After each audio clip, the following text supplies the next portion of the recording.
ಡಾಲಾಯ್ತ್ ಅವರ ಸಾರಥ್ಯದಲ್ಲಿ the Friday times news. ಮೋದಿಗೆ ಕಪಾಳಕ್ಕೆ ಹೊಡೆಯಿರಿ, ಸಚಿವ ಶಿವರಾಜ್ ತಂಗಡಗಿ ಹೇಳಿಕೆ. ಕಾಂಗ್ರೆಸ್ ಸಂಸ್ಕೃತಿ ತೋರಿಸುತ್ತೆ, ಸಂತೋಷ್ ಅಕ್ಕಿ.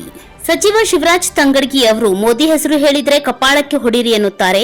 ಮತ್ತೊಂದು ಕಡೆ ಸಿಎಂ ಪುತ್ರ ಯತೀಂದ್ರ ಅವರು ಅಮಿತ್ ಶಾ ಬಗ್ಗೆ ಅವಹೇಳನಕಾರಿ ಹೇಳಿಕೆ ನೀಡುತ್ತಾರೆ. ಹಾಗೂ ಸಚಿವ ಎಚ್ ಕೆ ಪಾಟೀಲರು ಬಸವರಾಜ ಬೊಮ್ಮಾಯಿ ಅವರ ಬಗ್ಗೆ ಅಮಾನವೀಯ ಹೇಳಿಕೆ ನೀಡಿರುವುದು ಸರಿಯಾದ ಕ್ರಮವಲ್ಲ. ಇದು ಕಾಂಗ್ರೆಸ್ನ ಸಂಸ್ಕೃತಿ ತೋರಿಸುತ್ತದೆ ಎಂದು ಬಿಜೆಪಿ ಜಿಲ್ಲಾ ಯುವ ಮೋರ್ಚಾ ಅಧ್ಯಕ್ಷ ಸಂತೋಷ್ ಅಕ್ಕಿ ಆಕ್ರೋಶ ವ್ಯಕ್ತಪಡಿಸಿದರು. ನಗರದ ಪತ್ರಿಕಾ ಭವನದಲ್ಲಿ ಶನಿವಾರ ಸುದ್ದಿಗೋಷ್ಠಿ ನಡೆಸಿ ಮಾತನಾಡಿದ ಅವರು, ಶಿವರಾಜ್ ತಂಗಡಗಿ ಅವರು ಮೊದಲು ನಾಲಿಗೆ ಹಿಡಿತದಲ್ಲಿಟ್ಟುಕೊಂಡು ಮಾತನಾಡಬೇಕು. 2014ರ ನಂತರ ಮೋದಿ ಪ್ರಧಾನಿಯಾದ ಮೇಲೆ Beti Padhao Beti Bachao, digital India, quit ಇಂಡಿಯಾದಂತಹ ಯೋಜನೆ ಜಾರಿಗೆ ತಂದರು. ಜೊತೆಗೆ ಮುದ್ರಾ ಯೋಜನೆಯಲ್ಲಿ ದೇಶದ ಕನಿಷ್ಠ 15 ಕೋಟಿ ಜನರಿಗೆ ಉದ್ಯೋಗ ಲಭಿಸಿದೆ. ಅದರಲ್ಲಿ 3.5 ಕೋಟಿ ಮಹಿಳೆಯರಿಗೆ ಉದ್ಯೋಗ ಲಭಿಸಿದೆ.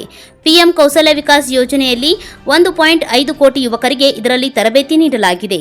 14ರಿಂದ 45 ವಯಸ್ಸಿನ 25 ಲಕ್ಷ ಯುವಕ ಹಾಗೂ ಯುವತಿಯರು ತರಬೇತಿ ಪಡೆದಿದ್ದು, ಪಿಎಂಕೆಇವೈಗಳು 34,000ಕ್ಕೂ ಹೆಚ್ಚು ಕೌಶಲ್ಯ ಕೇಂದ್ರಗಳು ಹಾಗೂ 1,50,16 ಐಟಿಐಗಳು ದೇಶದಲ್ಲಿವೆ. ದೇಶಾದ್ಯಂತ 5,000 ಐಟಿಐಗಳನ್ನು ತಂದಿದ್ದು, ಈ ಮೂಲಕ 4 ಲಕ್ಷ ಯುವಕರಿಗೆ ಅವಕಾಶ ಸಿಕ್ಕಿದೆ. ಡಿಜಿಟಲ್ ಮೀಡಿಯಾವನ್ನು ದೇಶಾದ್ಯಂತ ಎಲ್ಲ ವರ್ಗದವರು ಉಪಯೋಗಿಸುತ್ತಿದ್ದಾರೆ ಎಂದರು.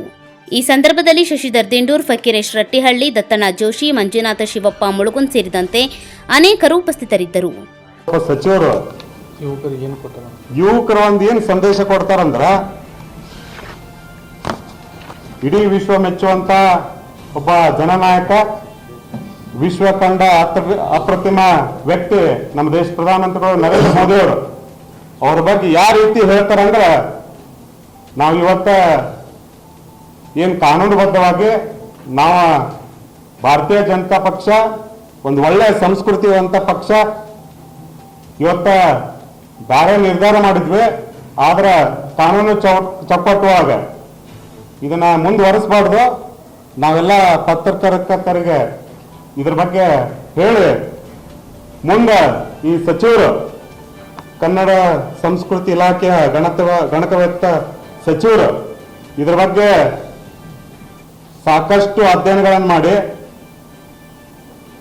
ನೀವೇನು ಯುವಕರಿಗೆ ಸಂದೇಶ ಕೊಡ್ತೀರಿ ಅದು ಮಾರ್ಕ್ ಐತೆ. ನೀವು ಹೇಳಂಗ ಯುವಕರು ಯಾರು ಮಾತು ಕೇಳಂಗಿಲ್ಲ, ಯಾಕಂದ್ರೆ ಬುದ್ಧಿವಂತರು ನೀವೇ ಹೇಳಿರಿ. ಒಂದು ಸ್ಟೇಟ್ಮೆಂಟ್ದಾಗೂ ಹೇಳ್ತೀರಿ ನೀವು. ಕಪಾಳ ಹೊಡೆ ಅಂತ ಹೇಳಿದ್ರೆ ಅರ್ಥ ಉತ್ತರ ಕರ್ನಾಟಕದಾಗ ತಿಳಿಸ್ಕೊಟ್ಟಂಗಂತ ಅದನ್ನ ನಿನ್ನೆ ಪ್ರೆಸ್ ತಗನೆ ಹೇಳಕತ್ತಾರ ಸಚಿವರು. ಅಂದ್ರೆ ಯುವಕರಿಗೆ ಅಂದ್ರೆ ಏನ್ ತಿಳ್ಕೊಂಡ್ರಿ ಯುವಕರ ಬಗ್ಗೆ?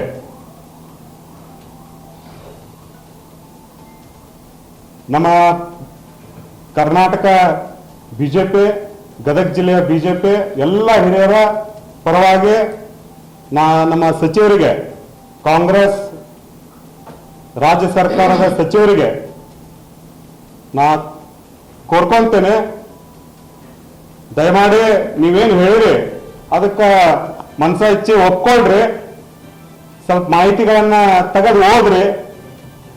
ಬೇಕಂದ್ರೆ ನಾವು ಕ್ಯಾಲ್ಕುಲೇಟ್ ಮಾಡಿ ನಿಮ್ಗೆ ಆಮೇಲೆ ಹೇಳ್ತೀನಿ ಎಷ್ಟು ಜಾಬ್ ಕ್ರಿಯೇಟ್ ಆಗವು, ಡೈರೆಕ್ಟ್ ಆಗಿ ಇಂಡೈರೆಕ್ಟ್ ಆಗಿ ಎಷ್ಟು ಕ್ರಿಯೇಟ್ ಆಗೋ ಅಂತ ಹೇಳ್ತೇನೆ. ಎರಡನೇದ್ದು, ಮಾಜಿ ಶಾಸಕರಾದಂತ ಡಾಕ್ಟರ್ ಯತೀಂದ್ರ ಅವರು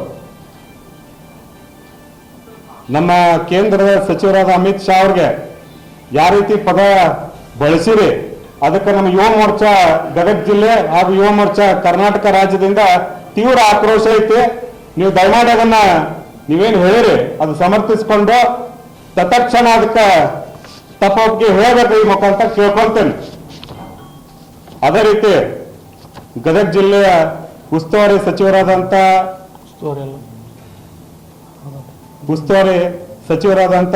ಎಚ್ ಕೆ ಪಾಟೀಲ್ ಅವರು, ಕಾನೂನು ಮಂತ್ರಿಗಳಿಗೆ ನಾವು ವಿನಂತಿ ಮಾಡ್ತೇನೆ. ಎಚ್ ಕೆ ಪಾಟೀಲ್ ಸಾಹೇಬರು ಅತ್ಯಂತ ಹಿರಿಯ ರಾಜಕಾರಣಿಗಳು. ದಯಮಾಡಿ ತಮ್ಮ ಮೇಲೆ ಎಷ್ಟೋ ಯುವಕರು, ಎಷ್ಟೋ ನಾಗರಿಕರು ಒಂದು ಒಳ್ಳೆಯ ಸಂದೇಶವನ್ನ ಕೇಳಕ್ಕೆ ಇಚ್ಛೆ ಪಡ್ತಾರೆ. ಒಬ್ಬ ಮಾಜಿ ಮುಖ್ಯಮಂತ್ರಿ ಬಗ್ಗೆ ನೀವೇನ್ ಪದಗಳನ್ನು ಉಪಯೋಗಿಸಿರಿ ಅದು ಸಮಂಜಸ ಅಲ್ಲ. ದಯಮಾಡಿ ಅವ್ರಿನ್ನೂ ಯುವಕರದಾರ, ಅತ್ಯಂತ ಕ್ರಿಯಾಶೀಲರದಾರ. ನಮ್ಮ ಸಮರ್ಥ ಅಭ್ಯರ್ಥಿಗಳು, ಅವರು ಲೋಕಸಭಾ ಅಭ್ಯರ್ಥಿಗಳು. ನಮ್ಮ ಸಂಪೂರ್ಣ ಲೋಕಸಭೆಯಲ್ಲಿ ಬರುವಂತ ಪ್ರತಿಯೊಬ್ಬ ಕಾರ್ಯಕರ್ತರಿಂದ ನಾವು ವಿನಂತಿ ಮಾಡ್ತೇನೆ, ದಯಮಾಡಿ ಮುಂಬರುವಂತ ದಿನಗಳೊಳಗ ಈ ತರ ಹೇಳಿಕೆಗಳನ್ನ ಕೊಟ್ಟು ಯುವಕರಿಗೆ ಮತ್ತು ನಮ್ಮ ಎಲ್ಲ ಭಾರತೀಯ ಜನತಾ ಪಕ್ಷದ ಕಾರ್ಯಕರ್ತರಿಗೆ ಬೇರೆ ರೀತಿಯಿಂದ ಅಥವಾ ನಮಗ ನೋವಾಗೋ ತರ ದಯಮಾಡಿ ಹೇಳಿಕೆಗಳನ್ನ ಕೊಡಬೇಡ್ರಿ. ಪ್ರತಿಯೊಬ್ಬ ಕಾರ್ಯಕರ್ತ ಬಲಿಷ್ಠ ಇರ್ತಾನ, ಪಕ್ಷ ನಮ್ಮ ಬೆನ್ನಿಗಿರ್ತೈತೆ. ದಯಮಾಡಿ ಈ ಮೂರು ವಿಷಯಗಳ ಬಗ್ಗೆ ಇವತ್ತಿನ ಪತ್ರಿಕಾಗೋಷ್ಠಿಯಲ್ಲಿ ನಮ್ಮ ಹಿರಿಯರ ಸಮ್ಮುಖದಲ್ಲಿ ನಮ್ಮ ಮಂಡಳ ಯುವ ಮೋರ್ಚಾ ಅಧ್ಯಕ್ಷರ ಎಲ್ಲ 9 ಮಂಡಳದಿಂದ ಅಧ್ಯಕ್ಷರು ಬಂದಾರ. ನಮ್ಮ ಜೊತೆ SC ಮೋರ್ಚಾ ಜಿಲ್ಲಾಧ್ಯಕ್ಷರು ಅದರ, ಎಲ್ಲ ಪ್ರಕೋಷ್ಠಗಳ ಜಿಲ್ಲಾ ಸಂಚಾಲಕರು ಅದರ, ನಗರ ಮಂಡಳ ಅಧ್ಯಕ್ಷರು ಅದರ, ಜಿಲ್ಲಾ ಪ್ರಧಾನ ಕಾರ್ಯದರ್ಶಿಗಳು ಅದರ, ನಮ್ಮ ಹಿರಿಯರು ಅದರ. ಇದೊಂದು ಸಂದೇಶ ಬಹಳ ಸ್ಪಷ್ಟ ಐತಿ. ನಾಲ್ಗೆ ಐತಿ ದೇವ್ರು ಕೊಟ್ಟಾನ ಅಂತ ಹೇಳಿ ಏನೇನ ಮಾತಾಡೋದು ಸರಿಯಲ್ಲ. ತಮ್ಮ ವಯಸ್ಸಿಗೆ, ತಮ್ಮ ಸ್ಥಾನಕ್ಕ ತಾವೆಲ್ಲಿದ್ರಿ, ಎಲ್ಲಿ ಕುಂತೀರಿ, ನಿಮ್ಗೆ ಯಾರು ಹೋಟ್ ಹಾಕಿ ಕಳ್ಸಾರ ಅದ್ರ ಬಗ್ಗೆ ಸ್ವಲ್ಪ ತಲೆಯೊಳಗ ಯೋಚನೆ ಮಾಡಿ ಮುಂದೆ ಒಂದು ಒಳ್ಳೆಯ ರೀತಿ ಒಳಗ ರಾಜಕಾರಣ ಒಳಗ ಒಂದು ಒಳ್ಳೆಯ ರೀತಿ ಒಳಗ ನಾವು ನಡ್ಕೊಂಡು ಬರೋಣ. ಯುವಕರಿಗೆ ಒಂದು ಒಳ್ಳೆ ರೀತಿ ಒಳಗೆ ನೀವು ಹೇಳ್ಕೊಡ್ರಿ ಅಂತ ಹೇಳಿ ಈ ಮೂಲಕ ನಾ ಎಲ್ಲರಿಗೂ ಬಂದಂತ ಎಲ್ಲ ಪತ್ರಕರ್ತರಿಗೂ ಹಾಗೂ ನಮ್ಮ